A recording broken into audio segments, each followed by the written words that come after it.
Welcome back to Uber Earth. This is Jacksondynamite. Let's play the thing they call the craft. No, that's not how we're gonna start the show. The show is gonna start with a little more oomph.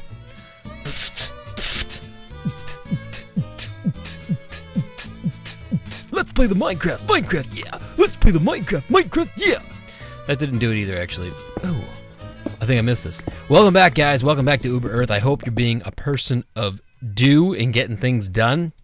As you can probably hear in the background, the kiddos are restless. They're still awake. Today we're actually gonna talk about salesmanship, a little bit of salesmanship, and we're gonna talk about effective listening. My trainer would be so proud. Effective listening. And I'm going to give you a kind of a short story and then a little bit of a longer story. Oh yeah, the diamonds.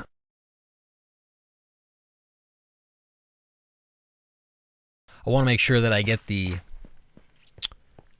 fortune pick, which we need a lot more experience points to do. So what we're going to do, okay. We're going to go back up to the surface, and today's chapisode is, I was driving with the kids the other day in the Mrs. Dynamite, and while we were driving, I had look at all that stuff. Let's pick up any loot here. Might as well take the glass bottle. Could always use some more cobblestone, so let's fill her up. So when we were driving, I was thinking how fun it would be to build one of those, like, hedge mazes, like a labyrinth with the hedge mazes. So we're going to try to kind of figure out where we want to put that and maybe get the groundwork down for that while I share some stories with you about being a salesperson.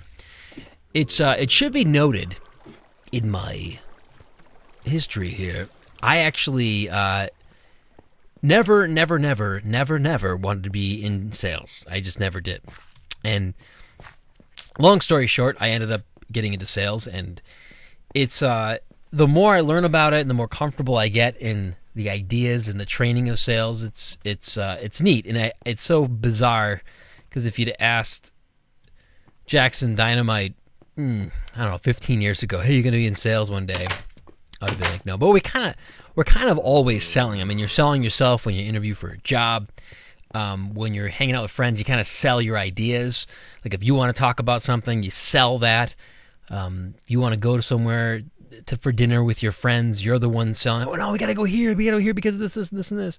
So we're kind of always selling. It's just a different way of looking at it. Let's fill this up. Oh, potato. Do I need it? No, but I'll take it. So here, let me just give you some stories here. So we moved into our house years ago, and there was this local appliance store. And Mrs. Dynamite and I are all about shopping local. We like to support local where we can, and sometimes it is more expensive. And it's kind of one of those things that you grow to understand.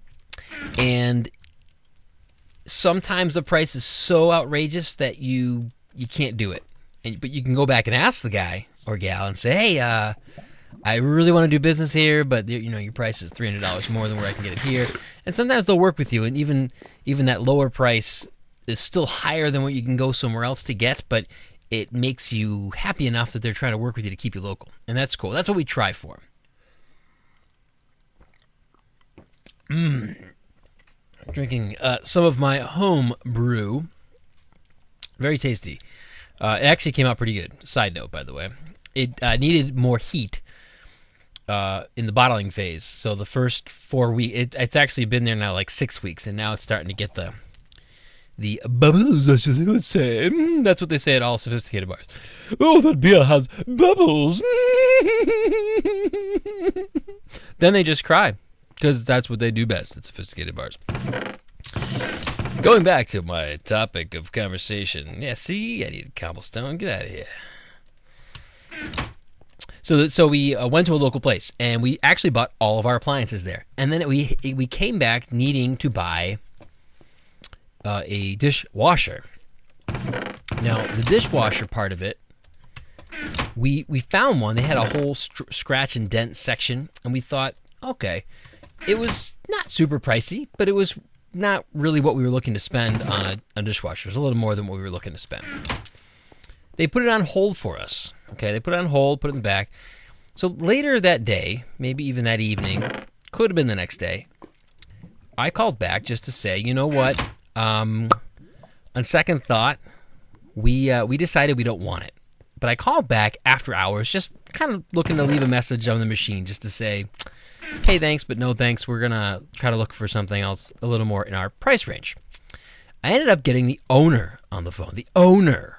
And if you're a young whippersnapper and you don't understand this, the owner, you would think, would be, what, looking for business, friendly, all those things? Yes, they should be, right?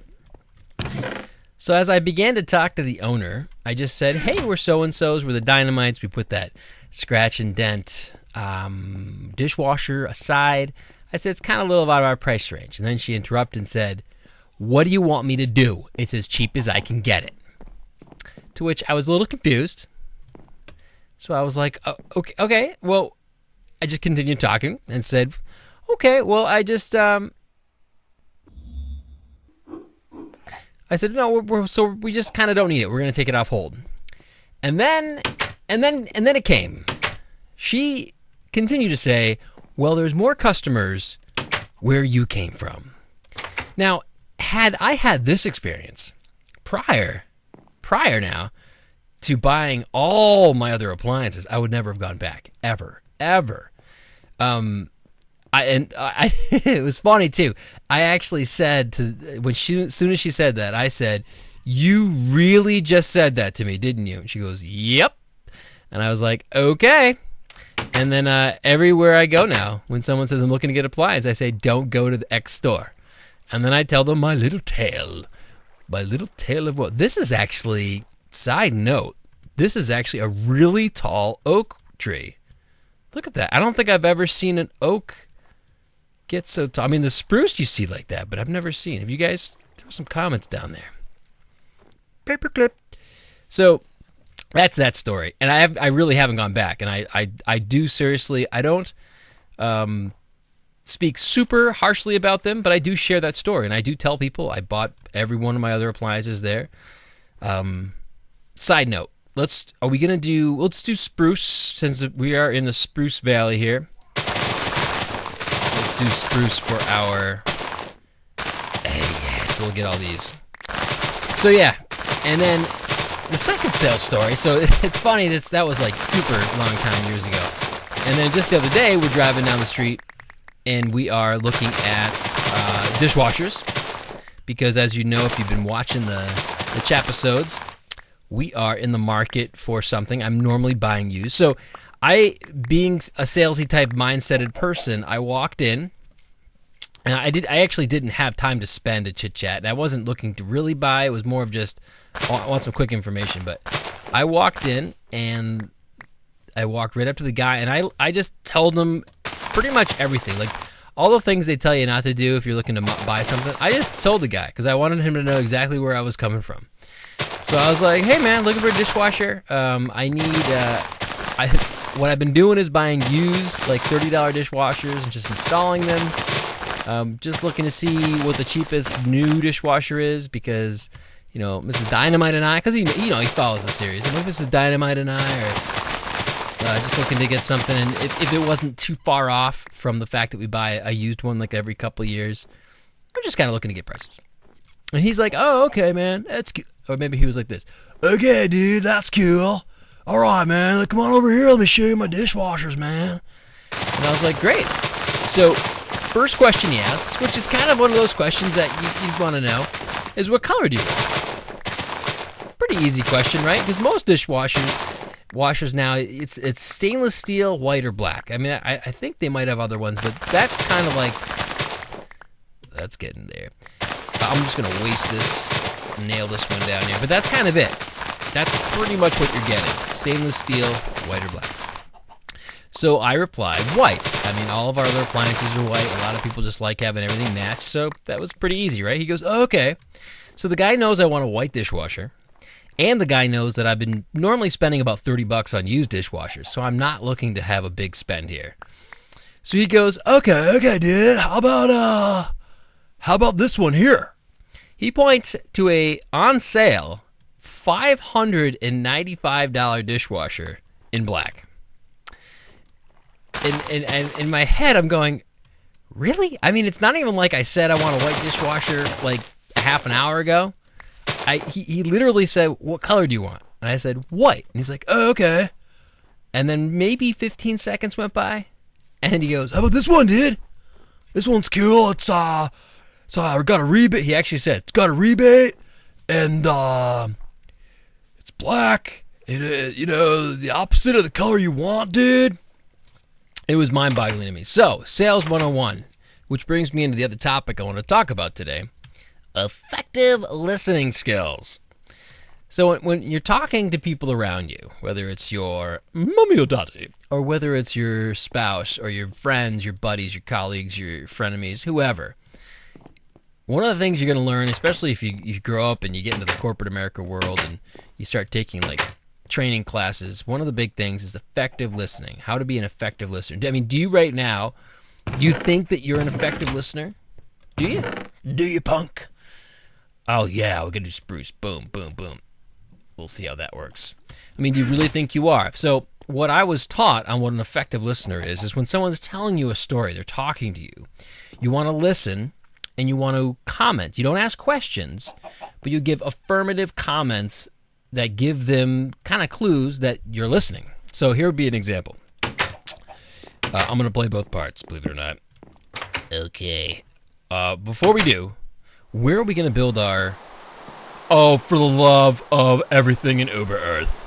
Just when I'm trying to go outside and do something constructive, all the rain starts to fall. What the... Who could have... Maybe if I could... Oh, God, what the... Well, at least the pumpkins are going to get some lovely, lovely rain. Hello. They taste good even when you lick them. It's like lickable wallpaper. Is it not? I thought the rain stopped over here. No, it's still raining. Where are we going to build our maze? I was hoping to build it maybe like over there, leading into... Well, let's do that. Maybe it's leading into the first bridge, the Bridge of Laziness. Let's sleep the night away first. So this would be an example of effective listening. Hey, Jackson. Hey, man. What? So now I'm the sales guy. Hey, man. What's up, dude? And so, yeah, I'll be surfing. Hey, man. What's up? Yeah. So hey, Jackson. I went on vacation. Oh, vacation, dude. So this is an example of non-effective listening, not effective listening. Oh, vacation, dude? Yeah, I love going on vacation. The last time I went on vacation was like 4 years ago, dude. Totally had a good time. It was awesome. And I even brought back some memorabilia from like Paris, man. It was awesome. So where'd you go on vacation? Oh, man, I went to it's a place kind of like southern Italy. Oh, Italy, dude. That's awesome. I love Prego sauce, man. Sometimes I get to my local grocery market and I bought some Prego, and then I like to put it on Ritz crackers and like I mix it up with mayonnaise. It sounds gross, but it's totally awesome, dude. So what's it like in Italy? We actually got to go on a gondola. A gondola! Like when I was like in 8th grade, I had a band called Gondola, and we sang all these really cool songs that sounded Russian. It was so awesome, dude. Kind of listening, but anytime the person that's talking gives you a kind of a thing that makes you want to talk about something, you steal it, you take it, and then you go with it, and then maybe sometimes eventually you get back to going into their topic. But if you noticed, the other guy hasn't had a chance to even talk about his trip, really. You just, all you know now is you went to Italy, southern Italy, on vacation, and that's pretty much all you know. Whereas the other dude, Jackson, the total, he's told you everything about his life, but it wasn't about him. The other guy was telling the story about his vacation. So that's not effective listening. Let's quench the parched mouth. Now, let's talk about effective listening. So we're going to head over to that lazy bridge. So effective listening would be the same thing. So I'd be like, who is it? Hey, Jackson, I just got back from vacation. Oh, did you? Where'd you go, dude? Oh, I went to southern Italy. Southern Italy. That must have been beautiful. Yeah, it was actually really beautiful, and Mrs. Dynamite and I got to ride gondolas. Oh, gondolas are awesome. Yeah, they are awesome, and we were cruising around, and the guy was playing like this really cool music, and it was kind of like almost like a second honeymoon. Oh, that must have been so like sweet. I bet your wife loved that. Yeah, she did actually. She loved it a lot, and it was like the kids were with babysitters taking care of the kids, so it was kind of like just us for a little while. Oh, much needed time, dude. Much needed time, man. See, and that's where you notice that the Jackson, he wasn't as cool as the first guy, and when it comes to the voice, I kind of let you down with the voice, but he was kind of reaffirming how the story was going. He was listening, being effective with his listening skills, and he was paying attention to things that were going on in the story, and then commenting on those, but not asking questions. You just want to give the person who's talking. You want to give the person who's talking the knowledge that you are listening to them, and because you're listening, you're commenting on the thing, and it draws that person in. They know that you're listening because you're actually engaging in the conversation. And it's actually been, if you should try it totally next time you have a conversation with somebody anywhere. You should try it. Just don't think about you, think about them. Be a person of, hey, thanks for the treat. Be a person of do. And it's really cool, and I do it every day. And anytime I have a conversation at work with the people around me, I'm trying my best to to engage. And a lot of us are very excitable, and we want to talk about the things that we're passionate about. And as you can probably guess, I love talking about my life, and I love talking about the things that are going on in my life. But there are times where you have to take a back burner for the sake of networking, friendship, the conversation, and just listen. Be a listener. Could you just listen? Anyways, those are legit. That's a legit training that I had. A legitimate training. It was really awesome. So I hope that helped you in some way. Maybe at some point you'll practice effective listening skills, and you'll wow the people around you with your effective listening skills. Act now, and we'll throw in some spatulas.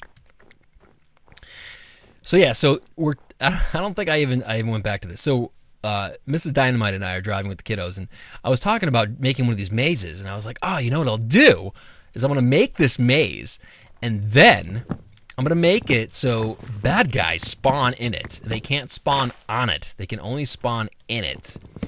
And I'm going to request that Mrs. Dynamite in one of the future chapisodes, I'm going to request that she has to make her way through the maze. And even the sheer thought of going through the maze in the car, she was like, "Oh, she's not a very good cave dweller. She doesn't like being out at night in this game. So it would be, if anything, entertaining for me, I guess to say." So we go back to, have you been a person of do? Have you done something for any new watchers? Being people to do is making sure that you get things done to better the lives of, well, your life and the people around you. So have you been a person to do and getting things done? I've been trying my darndest. The one bad thing is, I might have mentioned in a previous chapisode, is I went sledding with the kiddos, and at the time I crashed big time. I fell off the sled big time, but I think I tore something vicious, and it really started kicking in 2 days ago, and we had this snowstorm. Yep, big deal right here, right? Another big snowstorm in the Northeast, and we got buried again, and the snowblower would not start, and I could not shovel. I could barely even walk. It was pretty painful, but going into how to be a person of do. Mrs. Dynamite comes in and says, "Hey, the snow's too heavy. We don't have this. We lost the shovel that we use as adults. So there's a lot of like little kid ones and ones that are not back friendly, but we couldn't find it." So she's like, "Is there any hope that the snowblower would work? And maybe I could use it?" And I was like, "Well, maybe. I just maybe." I said, well, go out and pull the cord, because the problem was that the engine was freezing up, and you actually couldn't pull the cord at all. Big problem, right? That's the whole reason, the whole way you start it. But you couldn't pull it. But this way, so she went out and she pulls the cord and she comes back in and says, I can pull the cord, so I think you can start it. I'm like, okay. All right, well, I'll get my gear on here and I'll limp outside and I'll start it for you and we'll see what happens. So we started it up, but the snow was so bad. It's a beast of a snowblower. You need lots of upper body, and it was hard for everybody in the family to try to like maneuver around. Hold on one second here. Parchment. Oh yeah. So the parchment. No, wrong topic. I'm gonna have trees everywhere. So anyways, to be a person to do, I was out there, the thing started, and I said, all right, fine. I literally had to push it, got most of the driveway done, and I limped back inside. It wasn't fun. And but it was funny, actually, because my one good leg, because I have three, my one good leg, I guess I was pushing it, but then I was bad leg, and I was just using the one leg to try to it was quite the scene. Would have been great to have on video. Would have been able to retire on the funds that I would have gotten from that, videos, likes, and subscription. But anyways, so what have you been doing? Throw some comments, Twitter it up, comment down at the bottom of the video. Let everyone watching know what you've been doing to be a person to do. Whole point is to inspire all of us, to inspire each other, so that way when there's times where you're feeling lazy, and you're feeling like, oh man, I don't want to go to the gym, let's say. Could be anybody, right? Don't want to go to the gym. I don't want to read that book that I have to read for school. I don't want to do whatever. Just do it. Do it. Just do it. The best is when you really don't want to do it, and then you just say, it's almost like you're spiting the not do-ness. You're saying, I don't want to do it. So you know what? Shut your mouth. I don't want to do it because I'm going to do it anyway. And we'll see what you have to say about that. It's almost like you just push yourself. It's very empowering, actually, to get to a point where you don't feel like doing something, but then you know it's good for you, and you just say, you push through that muck of like, I don't feel like doing this. It's really cool. Let me clear this out. Let me clear this out to what I want here, and we'll see where we are after that. All right, I'll be back. Flip flip.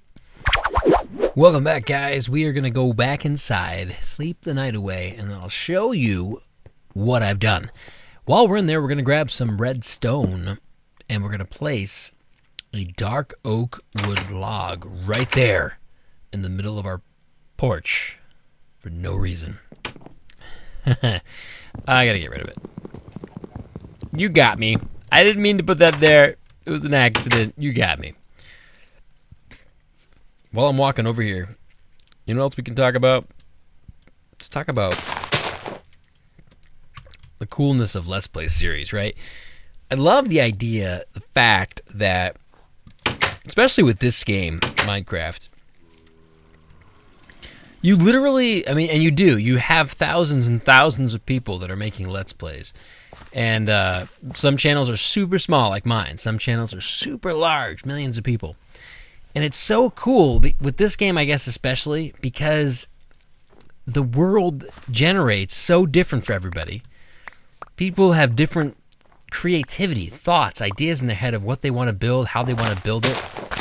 And then everybody's personality is so different that you literally could have, even if you had the same people, I don't know if anybody's tried this, but even if you had the same YouTubers start with the exact same seed, you could get completely different Let's Play series. They'd go in different directions, they'd build different things at different heights, they would come across a spawner and decide to break it, somebody would decide to build like a spawn mob pit.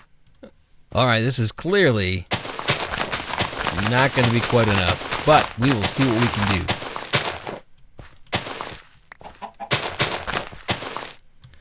Oh, this is Dynamite. She is not going to like this, let me tell you.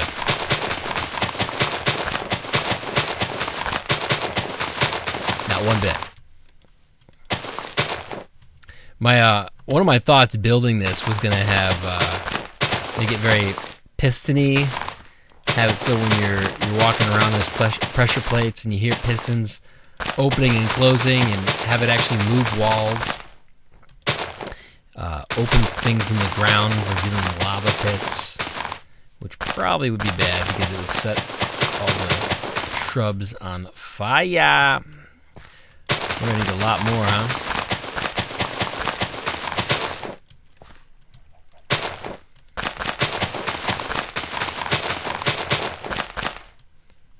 Boom.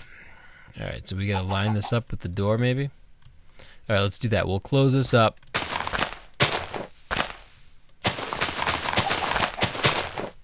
We'll jump it. So that's where it's gonna be. And we gotta get rid of this tree, but that gives you an idea, doesn't it? Gives you an idea of what we're up against here. And then if you want to go over there, you got to go through the labyrinth, or you can go around. We'll make a lazy man chicken route over here. We're like, yay! Maybe we'll go over it or under it. But there you go, guys. That's I'm wrapping up time here. I'm getting close to the time. But you guys, oh no! Before we go. Oh, but go. 1, 2, 3, 4. Before we go, I can't believe I almost forgot. Let's see, where are we gonna put these?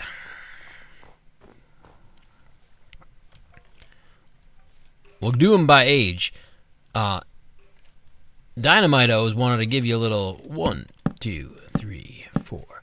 They wanted to give you a little sneak peek on what they've been doing to be people to do, and then we're gonna wrap up. So let's start from the youngest all the way up to the oldest. 8-9, take it away. Hey, this is 8-9. This is what I've been doing. Do you hear a present? I do. I went to the mall and I played Minecraft and Hey, wait a minute. You're not 8-9. Okay. And we got Cherry Dynamite. Take it away. Hello, this is Cherry Dynamite. Today I've been helping Mama shovel the driveway and helping Papa do the wood, and I've been watching the baby with Mama. Goodbye. Very good. Domino, what's been shaking? Hey, this is Domino Dynamite. I've been doing something helpful. I helped Cherry Dynamite get his work done so he could play Minecraft. Bye-bye. And last, but not least, Glinda, what's up, girl? Being a girl do? Hey, this is Glinda Dynamite. This is what I've been doing to being a person of do. I've been helping Mama watch the baby, helping Papa shovel the driveway and stack the wood, and I set the table this morning. Thanks for watching. Bye. Awesome. Well, that's it, gang. I hope you enjoyed the chapisode. We're going to build this maze at some point, but you got the idea. The gist is out. Mrs. Dynamite will have the challenge of finding her way through the labyrinth of Uber Earth. And it'll be funny. So, be people to do something to better your life and the people around you. And I can't wait to see you next time as we become labyrinth dwellers.